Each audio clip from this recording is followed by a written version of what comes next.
Friends welcome back to my channel. आज আমি আপনাদের খুবই একটা হেলদি ব্রেকফাস্ট রেসিপি করে দেখাবো। ওটস চিল্লা বা ওটস প্যানকেক। ওটস আমাদের জন্য খুবই healthy because it contains protein, fibre, iron, potassium and calcium. Oats heart patient and diabetic পেশেন্টের জন্য খুবই ভালো। ওটস আমাদের কোলেস্ট্রলের মাত্রাও কম করে। ওটস ওয়েট লস করতেও আমাদের হেল্প করে।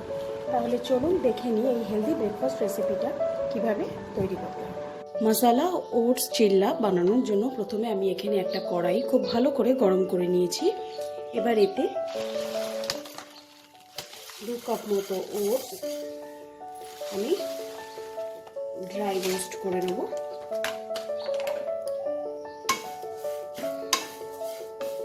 ভালো করে এটাকে আমি রোস্ট করব। ওটসটা আমার হয়ে গেছে। এবার এটাকে আমি একটা মিক্সার গ্রাইন্ডারে নিয়ে শুকনো করে গ্রাইন্ড করে নেব। ওটসটাকে দেখুন আমি শুকনো গ্রাইন্ড করে নিয়েছি। এবার এতে আমি কিছু ভেজিস দেব। এখানে আমি কিছুটা ধনেপাতা কুচো করে নিয়েছি, 2টো টমেটো কুচো করে নিয়েছি, বিনস কুচি নিয়েছি, গাজর কুচি নিয়েছি, আর আমি নিয়েছি এখানে ক্যাপসিকাম কুচি, পেঁয়াজ কুচি আর আদা কুচি। এগুলো আমি সব ওটসে মিশিয়ে নেব। প্রথমে এতে আমি 1 কাপ সুজি ইউজ করব, 1 চামচ হলুদ গুঁড়ো, আমি ইউজ করব পরিমাণ মতো নুন,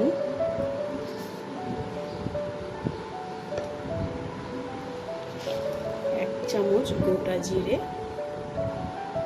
1 চামচ জিরে গুঁড়ো পাউডার। এখানে ঝালটা আমি শুকনো লঙ্কার ঝাল নেব, কারণ ভেজিটেবলসের সাথে কাঁচা লঙ্কা মুখে পড়লে খুব বেশি ঝাল লাগবে, ওটা স্বাদটা নষ্ট হয়ে যাবে। তাই আমি এখানে গুঁড়ো লঙ্কা ইউজ করলাম। আর আমি ইউজ করব টক দই। এখানে আমি 3 টেবিল স্পুন মতো টক দই আমি ইউজ করলাম। এটাকে আমি খুব ভালো করে এবার মিশিয়ে নেব।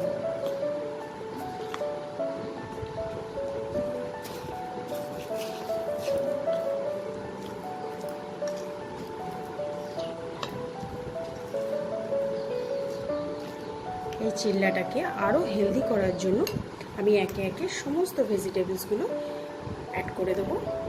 গাজর, বিনস,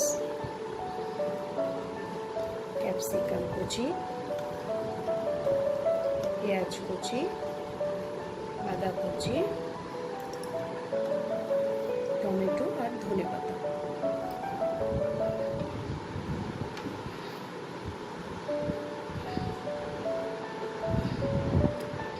এবার আমি এগুলোকে ভালো করে মিশিয়ে নেব আগে।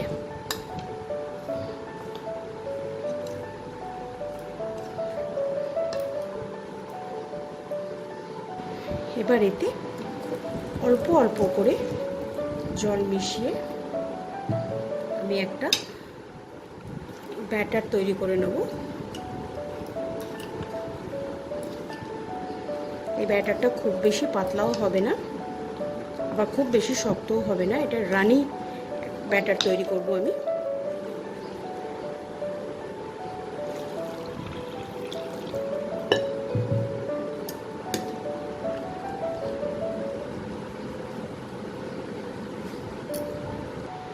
দেখুন আমার ব্যাটারের কনসিস্টেন্সিটা এরকম থাকবে। এটাকে আমি আধা ঘন্টা ঢেকে রেখে দেবো। এটা এতটাও পাতলা থাকবে না, কারণ সুজি জল সোক করে নেবে। আমি আধ ঘন্টা পরে প্রয়োজন হলে আর একটু জল মিশিয়ে নেব। এখন আমি এটাকে আধ ঘন্টা ঢেকে রেখে দেবো। করার জন্য আমি এখানে একটা আয়রন তাওয়া খুব ভালো করে গরম করে নিয়েছি। এবার এটাকে আমি একটু অয়েল গ্রিস করে নেব।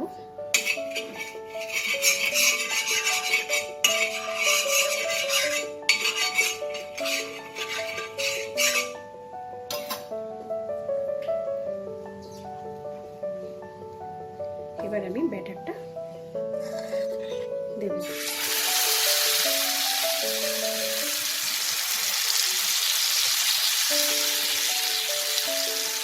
আমি এটাকে হাতার সাহায্যে স্প্রেড করে দেব। এবার এটাকে আমি একটু কভার করে দেবো, ফ্লেমটাকে আমি মিডিয়াম রাখবো। আমি এবার দেখে নেব, আস্তে আস্তে তুলব। এটা আপনারা চাইলে ননস্টিকও করতে পারেন। আমি এটা আয়রন তাওয়াতে করছি বলে আমার তেলটা একটু ইউজ করছি, ননস্টিকে করলে এতটাও তেল লাগবে না।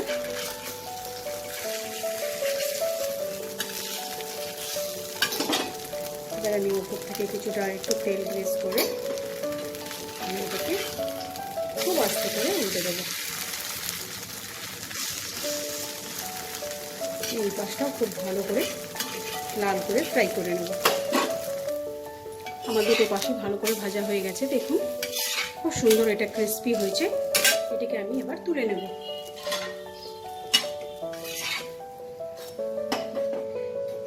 আমি আবার এটাকে করব, তাওয়াটাকে আমি আরেকবার গ্রিস করে নিয়ে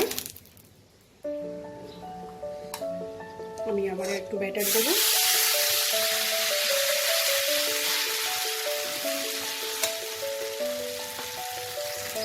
ব্যাটারটা দিয়ে আমি ফ্লেমটাকে মিডিয়াম করে আবার এটাকে একটু ঢেকে দেবো। আমি ঢাকাটাকে খুলে নিয়েছি 2-3 মিনিট পর।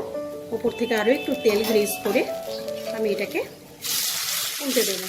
উল্টে দিয়ে আমি এই পাশটাও খুব ভালো করে ভেজে নিয়ে তুলে নেব। এইভাবে আমি আরও কিছু চিল্লা বানিয়ে নিয়ে সার্ভ করে আপনাদের কাছে দেখাচ্ছি। চিল্লাটা আমার সার্ভিংয়ের জন্য একদম রেডি।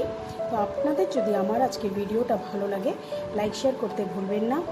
আর যারা আমার চ্যানেলটাকে এখনও সাবস্ক্রাইব করেননি তাদেরকে অনেক অনেক অনুরোধ, আমার চ্যানেলটা আপনারা সাবস্ক্রাইব করে নিন আর বেল আইকনটা টিপতে ভুলবেন না।